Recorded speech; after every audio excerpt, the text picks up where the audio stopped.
que o Cipó Rondônia tem sido muito importante, tá, nesse processo de construção da Lei Orgânica Nacional das Polícias Civis, mas também de todas as pautas que interessam os policiais civis do Brasil. E eu pedi licença aqui, porque eu vou tratar agora com os policiais civis de Rondônia, mesmo que esta live esteja ecoando para todo o Brasil. E eu quero relembrar, Daí, da sua primeira participação nacional, que quando nós fomos em agosto de 2022 tratar em Brasília sobre a carreira única, sobre a reforma da Previdência, ou seja, paridade e integralidade. Tratamos da Lei Orgânica Nacional das Polícias Civis, certo? E também sobre o decreto de armas. E por que eu estou trazendo isso aqui? Porque você, Odair, o Cipó Rondônia, foi muito importante, a participação do Cipó Rondônia foi muito importante para que a gente convencesse ao ministro, na época, o ministro Flávio Dino, no período de transição do governo do presidente Bolsonaro para o presidente Lula, onde nós conseguimos barrar o revogaço, que retirava direitos de cidadania mesmo, de todos os policiais de natureza civil nos estados, para o policial civil, em especial o policial civil aposentado, de portar arma de fogo. Então, foi em agosto, em um congresso, durante o 23º Congresso Nacional da Cobrapol, onde tivemos a oportunidade de sermos chamados e, de imediato, o Cipó Rondônia se esforçou e esteve comigo lá em Brasília para esta reunião.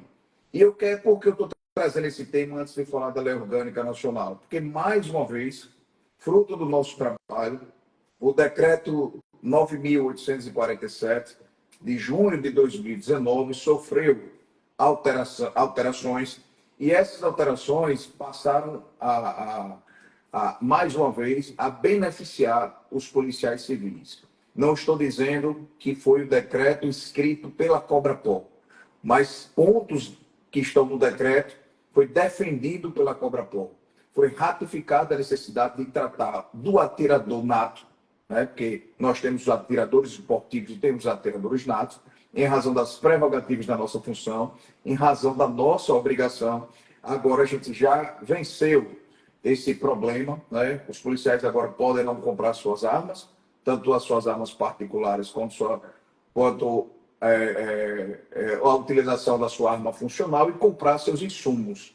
Ainda foi um pouco acanhado, acho que era hora do governo federal tratar de forma diferenciada o atirador esportivo para o atirador nato, que são os policiais, mas, de certa forma, foi um avanço. Inclusive, a manutenção do porte de arma para o policial civil aposentado, como consta na Lei Orgânica Nacional das Polícias Civis. Então, eu queria começar a minha fala tratando deste tema, porque foi o Cipó Rondônia, representando os policiais civis do Norte, que teve a iniciativa primeira de irmos juntos a Brasília em um sacrifício financeiro, inclusive, para ir naquele momento, sem qualquer tipo de planejamento ou preparação, ir a Brasília. Então, parabéns ao Cipó Rondônia. Eu agradeço aqui em nome dos 144 mil policiais civis pelo esse desprendimento, pela sua responsabilidade e comprometimento com a luta nacional. Pois bem, falando da Lei Orgânica Nacional, agora o tema que todos aqui aguardam, e agradeço pela paciência desse ato, eu queria dizer a vocês que essa Lei Orgânica Nacional já está lá estava em Brasília há mais de 16 anos. O primeiro texto, ela levou o número da Lei 1949. Mas já existia uma dívida do Brasil para com os policiais civis desde a promulgação da Constituição Federal. Ou seja, se fala em uma lei geral para as polícias civis há 35 anos no Congresso Nacional. E nós conseguimos, com o compromisso de todos os sindicatos do país em fortalecer a Cobrapol, que, para quem não conhece, o policial civil que não conhece, a Cobrapol é a Confederação Brasileira de Trabalhadores Policiais Civis, que representa os interesses dos policiais civis em Brasília, certo? Quem se filia à Cobrapol são os sindicatos. Então, os meus representados, em tese, primeiro são os sindicatos. Por isso que a gente obedece essa hierarquia dos sindicatos, das federações e a confederação. Pois bem, em 2022, presidente, nós tivemos uma reunião com o ministro da Justiça, à época o ministro Lâncio Torres, e com o relator, o primeiro relator da Lei Orgânica Nacional, que foi o deputado federal João Campos, de Goiás. E aí, naquela oportunidade, nossa Lei Orgânica Nacional, aprovada pela Cobrapol, que tratava de carreira única, que tratava de hierarquia das posições de classe no mesmo cargo, tratava de uma série de coisas, foi totalmente desidratada, na época, pela equipe do presidente Bolsonaro, e começou para a gente, né, os sindicalistas de nível superior mais novos, uma grande peregrinação. E foi necessário uma somação de esforço, um entendimento de que é necessário, primeiro, uma participação efetiva na política partidária, reforçar os diálogos, reconhecer a importância dos sindicatos que dão apoio dentro dos seus estados, ao exemplo de Rondônia. Rondônia vai ser bons exemplos em várias coisas, em especial porque o nosso presidente do Simpol Rondônia é vice-presidente da Assembleia Legislativa do Estado de Rondônia. E isso facilitou sobremaneira o entendimento da luta nacional, e Rondônia foi um dos estados que se colocou à disposição, junto aos seus deputados federais, a trabalhar conosco em busca de um diálogo mais efetivo com o governo federal, com o Congresso Nacional e com outras entidades representativas de outros cargos da Polícia Civil. Mas, indo para o ponto específico, né, depois de avançar todos esses 35 anos em apenas em poucas palavras para ganhar o tempo, em 2023 foi designado um novo relator para a Lei Orgânica Nacional, depois da mudança de governo, do governo Bolsonaro para o governo Lula. Foi designado pelo presidente da Câmara, o Arthur Lira, o deputado federal Fábio Costa. E o Fábio Costa teve, embora seja delegado, e a gente precisa não ter preocupações de falar de delegados, nós temos um bom contato com a Depol do Brasil, nós temos uma boa relação, acho necessária essa boa relação, mas aqui a gente representa os oficiais investigadores de polícia e os outros cargos que permanecem na Polícia Civil, como chamam aí, adjetivo, né, dos policiais civis da base. Na verdade, são os demais cargos, com exceção dos delegados de polícia. Enfim, o delegado Fábio Costa teve uma atitude menos elitista e foi à sede da nossa confederação, à sede da nossa Cobrapol, se apresentar, dizer que seria designado um novo relator e que queria fazer uma nova construção de um texto que beneficiasse a todos os cargos da Polícia Civil.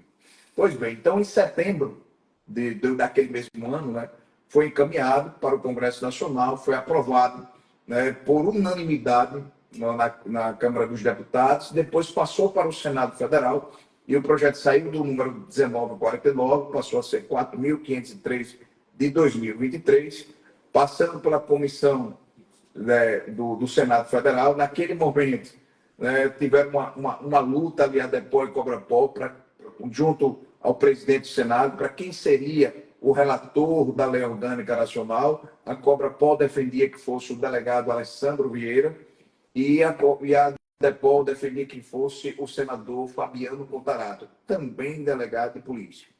E eu vou frisar, veja, se nós tivéssemos Odair Ozambi, Ribeiro, Rodrigo, outros colegas no Congresso Nacional, a luta seria para que fosse um desses parlamentares relator da nossa lei orgânica, mas que não foi uma realidade naquele momento. Nós tínhamos ali apenas delegados de polícia ou oficiais da Polícia Militar que poderiam ser relatores da nossa lei orgânica nacional.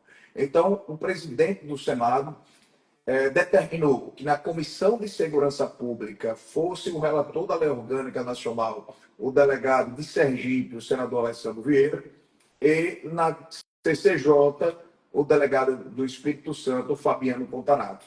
E aí nós estabelecemos um diálogo muito sério. Lá em Brasília, palavra e ética tem valor. Parece contraditório pelo que a gente vê na televisão, mas aquilo que é acordado não sai caro. Então, tudo que chegou às mãos da CCJ e da Comissão de Segurança Pública dentro do Congresso Nacional não sofreu mais nenhum tipo de alteração. Nós aprovamos por unanimidade em todas as comissões e também no plenário de ambas as casas. Então, foi aprovado a Lei Orgânica Nacional, passou a ser a realidade, a nossa certidão de nascimento das polícias civis. Pois bem, em 2024, o projeto aguardando a sessão conjunta para avaliar os vetos ou não do presidente da República, nós fomos surpreendidos com 38 vetos do presidente Lula, lamentavelmente, fora de um compasso absurdo com aquilo que foi decidido dentro do Ministério da Justiça e no Congresso Nacional. Então, o presidente Lula, pressionado pelos governos, né, os governadores perceberam que muitos direitos e garantias previstos na Constituição Federal, em especial os direitos sociais, estabelecidos no artigo 7º da Constituição, estavam previstos na Lei Orgânica Nacional. Então, eles partiram para cima do governo federal, através do ministro Rui Costa, informando ao governo federal que ele estava fazendo uma intervenção e ferindo o pacto federativo, ou seja, tirando a autonomia dos estados e legislar, inclusive sobre direitos específicos dos policiais civis. Então, mais uma vez, nós tivemos que fazer uma atuação muito forte, convocamos as federações, convocamos os sindicatos, tivemos diversos congressos importantes, né? Congressos que levam, o primeiro foi, que o input importante, foi no Paraná, em Foz do Iguaçu, onde estrategicamente a gente levou os relatores, o Fábio Costa presencialmente e os demais relatores de forma virtual, ou seja, se comprometendo com os policiais civis do Brasil, ou seja, houve um comprometimento. E em 2024, nós, após aquela sessão conjunta, né, no Congresso Nacional, que resultou na derrubada de apenas 5 vetos, né, mas que foi importante a presença de todos, senão a gente não derrubaria nenhum veto, lamentavelmente. Avançamos e aprovamos a Lei Orgânica Nacional. Pois bem, naquela oportunidade, nós criamos, inclusive, aquela hashtag derruba os vetos, derruba os vetos. Essa luta é importante. Inclusive, a Cobrapol continua lutando para que aqueles vetos, que foram vetos formais, não materiais, ou seja, vetos que não impediram ou não impedem de os estados legislarem, até porque foi essa a justificativa do governo federal, claro, pressionado politicamente pelos estados, mas, por exemplo, nós temos aí, eu fiz uma leitura, né? A Cobrapol tem acompanhado através do grupo de trabalho, que é coordenado pelo policial civil, hoje oficial investigador de polícia, o Enio Nascimento, ele era escrivão de polícia, nosso diretor na Cobrapol, e também o oficial investigador de polícia, o Donato, de Santa Catarina. E nós percebemos que no texto de Rondônia, e ele tende a ser o texto, é o primeiro texto de adequação da Lei Orgânica Nacional das Polícias Civis a ser encaminhado para o governo para aprovação na Assembleia Legislativa, já fazendo uma verdadeira adequação da Lei Orgânica Nacional com a lei estadual. Eu digo isso porque eu sou do estado de Sergipe e foi o primeiro estado a instituir o cargo de oficial investigador de polícia, né? Nem todos os estados estavam prontos para adequar a lei orgânica no que se refere ao cargo de oficial investigador de polícia. Por quê? Porque é necessário um esforço político muito grande. É necessário parar de olhar para o umbigo e olhar para a sociedade. É necessário um olhar para todos, um olhar democrático.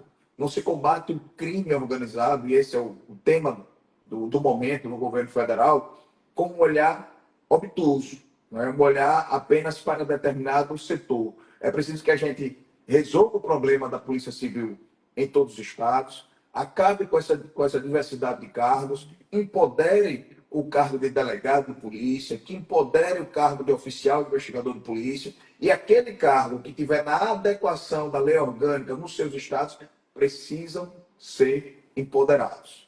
Acredito que a gente vai demorar mais outra década ou mais umas 2 décadas para a gente realmente passar por uma outra oportunidade como essa. E eu quero registrar, mais uma vez, eu quero que fique aqui registrado para o Brasil, certo? Que o estado de Rondônia dá mais uma vez um bom exemplo para o Brasil, com a implementação e com a adequação da lei orgânica, livro por livro, certo? Pensando em cada momento da lei orgânica nacional, não só com a redenominação de alguns cargos, mas também tratando das prerrogativas, dos direitos, inclusive, que foram vetados na lei orgânica nacional da Polícia Civil. Os vetos foram formais e não materiais.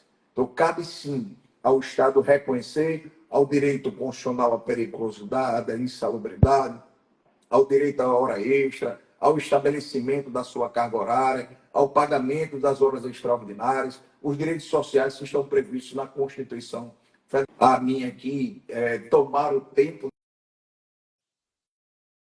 de vocês para detalhar ponto a ponto da lei orgânica nacional, a lei orgânica de Rondônia. Mas eu quero dizer que a lei orgânica nacional foi um dos grandes trabalhos que foram coordenados pela Confederação Brasileira dos Policiais Civis. E agora saiu de mim e passou a responsabilidade para o Simpor. Então, o que o Simpor Rondônia está fazendo agora com os senhores é de muita responsabilidade. Não é só eu vou fazer do meu jeito, não. Eles vão coordenar, como a Cobrapol fez, mas agora está detalhando com a sua categoria, para que todos entendam, né, como é importante a gente ter complexidade nas nossas atribuições, para a gente aumentar a nossa responsabilidade, para justificar os bons salários que a gente precisa perseguir no país. E eu não tenho dúvida que o Rondônia tem essa concepção, tem esse entendimento e vai contar com o apoio da Cobrapol. Inclusive, eu queria aqui lembrar a vocês que a Cobrapol tem acompanhado diversas demandas, diversas dificuldades na implementação da lei orgânica nacional nos estados. É, obviamente, uma resistência não só dos governos, mas uma resistência também de alguns gestores das nossas polícias. Não estou tratando aqui de Rondônia, estou falando de uma forma muito genérica. Inclusive, eu já percebi que na lei orgânica de Rondônia trouxe pontos importantíssimos, como a vedação da cassação da aposentadoria, uma preocupação com o policial aposentado, uma preocupação com a corregedoria, para que a corregedoria não seja instrumento de perseguição de policial quando tiver no seu momento de folga. Então, parabéns ao Estado de Rondônia e estou à disposição de vocês. Cumprimento cada policial presente aqui nessa live, cumprimento os meus colegas do Brasil que também estão acompanhando a gente. Agradeço a oportunidade, espero ter atendido ao Simpor Rondônia. Estou à disposição, caso o Odair Ozami precise de outras informações. E, no mais, quero dizer a vocês que a Cobrapol estará sempre à disposição de um sindicato sério, como é o Sindicato Rondônia. Presidente Bandeira, quero agradecer imensamente a sua participação. Trouxe muitas luzes aqui para a nossa apresentação e dizer que a gente está à disposição sempre, da mesma maneira que você e os demais diretores da Cobrapol sempre estiveram à disposição de Rondônia. E o nosso trabalho aqui, ele é um reflexo do trabalho que vocês realizaram em Brasília, que nós realizamos em conjunto, mas liderados pela sua pessoa. Então, meus agradecimentos aqui. E agora, nós vamos para a parte mais burocrática, para a apresentação aqui, para a nossa categoria. Eu sei que você tem outras atividades agora, abriu um espaço na sua agenda para nos atender. Então, quero deixar aqui os meus agradecimentos em nome de toda a nossa diretoria, em nome de toda a nossa categoria. Agora nós temos 149 policiais que estão ouvindo essa live, e aqui fica o nosso agradecimento de Rondônia para você. Grande abraço. Presidente, eu que agradeço. Já quero comunicar aqui de primeira mão que nós teremos, em março do próximo ano, mais um Congresso Nacional da Cobrapol, e eu espero que bons exemplos como o meu estado de Sergipe, o estado do Espírito Santo, Rondônia e daqui para lá que outros estados consigam aprovar suas leis locais, adequando devidamente aos princípios, às diretrizes da lei nacional, que é a lei 14.735, que é a lei orgânica nacional das polícias civis, que é a nossa certidão de nascimento. Para finalizar, Aldair, eu queria lembrar que eu fui contactado por um defensor público e um procurador que estão lutando dentro do Congresso Nacional para ter as suas carreiras, um reconhecimento como carreiras típicas e exclusivas, permanente de Estado. Essa foi uma das grandes vitórias da Lei Orgânica Nacional, inclusive nos previne para uma futura reforma administrativa. Pode ser, presidente Aldair, que nossos colegas nesse momento não entendam, porque a gente precisa de uma lei nova, a gente precisa de um empoderamento. Aqui em Brasília, a discussão da PEC da segurança, qualquer tema que trata de segurança pública, fala hoje em banco de dados unificado, fala de uma doutrina de inteligência, ou seja, uma DENISP, que sejam compartilhada e utilizada por todos os estados, uma inteligência integrada, uma polícia, principalmente aquelas polícias investigativas, Polícia Federal, a Polícia Civil, que dialogue Estado por Estado. Nós estamos combatendo uma organização criminosa hoje de caráter transnacional, então não se faz mais hoje a polícia pensando apenas no seu Estado. É claro que a gente respeita as peculiaridades, mas em Brasília a determinação e as discussões em alto nível, quando fala em segurança pública, ela fala em integração, fala em uniformização, fala em desburocratização, e é uma oportunidade para que os estados avancem imediatamente por essa desburocratização, por essa fusão, por essa união, porque nós precisamos dar um segundo passo. Nós precisamos, na PEC da segurança pública, mostrar ao governo federal como é importante a gente falar agora do ingresso único, do mérito, da carreira única, mas é preciso a gente passar por essa etapa, por esse dever de casa, que é fazer a adequação da Lei Orgânica Nacional. Mais uma vez, eu agradeço e me colocarei sempre à disposição. Espero que essa seja uma de várias lives que a gente possa ter em Pó, Rondônia e Cobrapol. Muito obrigado a todos, um abraço e mandem lembranças aí do nosso deputado federal, Ribeiro do Simpol. Obrigado. Beleza, presidente, muito obrigado, tá?